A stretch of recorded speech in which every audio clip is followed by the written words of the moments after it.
Breaking news. Welcome to today's headlines.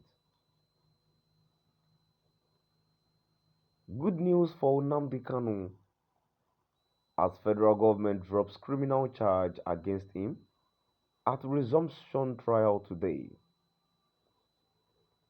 Good news for Nnamdi Kanu as federal government drops criminal charge against him at resumption trial today.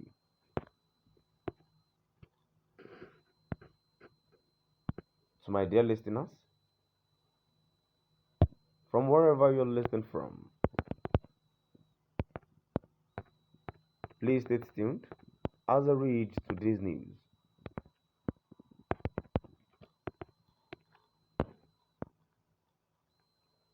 The federal government has dropped one of the charges against the detained leader of the outlawed indigenous people of Biafra, IPOB, Nnamdi Kanu.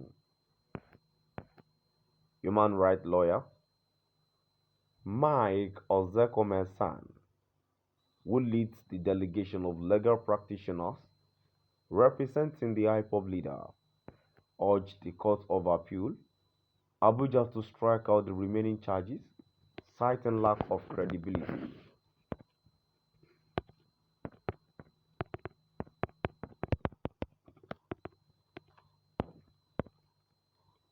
The session of the Court of Appeal commenced at about 10 a.m.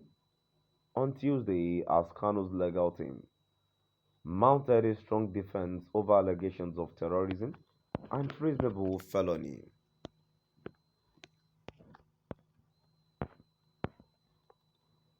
The hearing of Kanu's appeal challenging the 7-count charge filed against him by the federal government was earlier slated for October 11, but was later brought forward to today, September 13. It would be recalled that the federal government had rearranged Kanu on an amended 15-count charge bordering on treasonable felony. However, on May 28, the trial judge, Binta Lunyakul of the Federal High Court, Abuja, struck out 8 of the 15-count charge.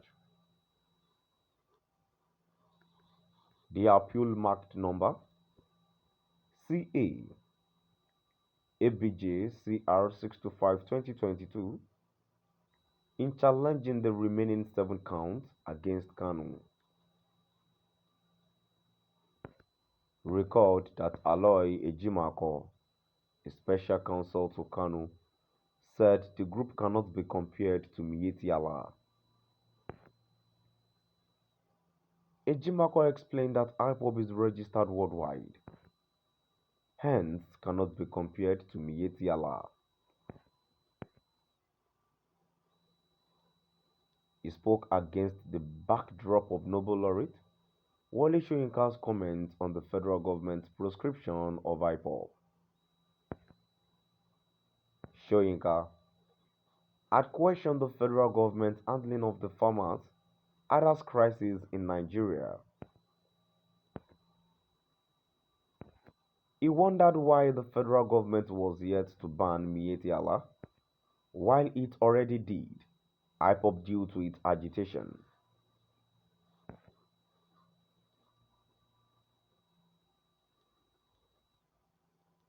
Soyinka said Nigerians must always put the country's history in perspective to understand security challenges.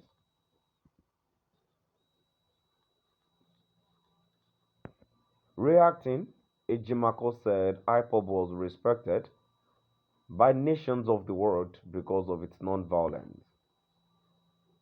Ejimako tweeted, "Why to proscribe IPOB and not Miyetti Allah, Professor Soyinka?"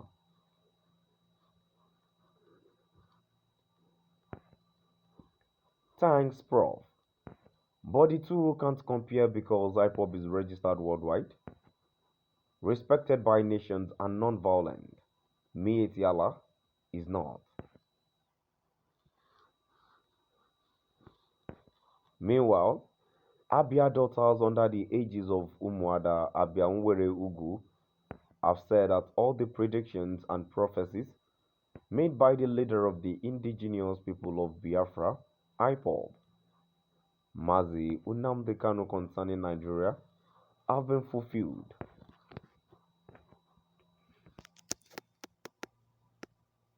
The woman who stated this while honoring the IPOB leader with the award of Onwa Munof, Umuada Abielen diaspora described him as a great prophet and one who saw tomorrow.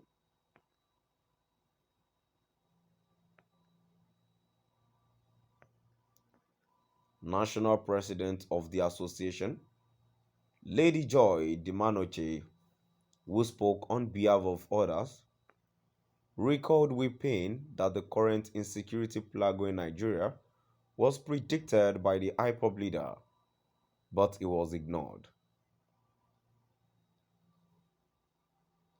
She said that Kanu, who is currently detained at the headquarters of the Department of State Services DSS, did nothing to deserve his ordeals.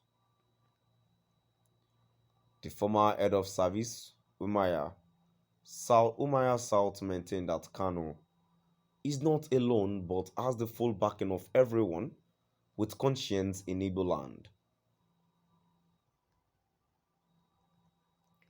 Dimanoche, who said that Kanu was not after his selfish interest but seeking the good and freedom of the oppressed people, appealed to those holding him to free him without delay.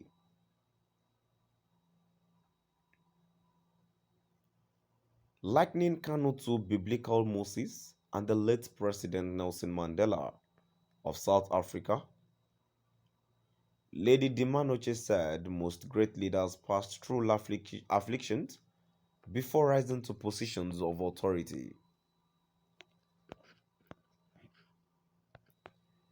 She said that Kanu's present ordeals would soon be over while pledging the continued prayers for Abia's daughter for the Abia leader until he is released. To my dear listeners from wherever you're listening from, please do drop by the comment section and let's know what your view is all about. Thank you for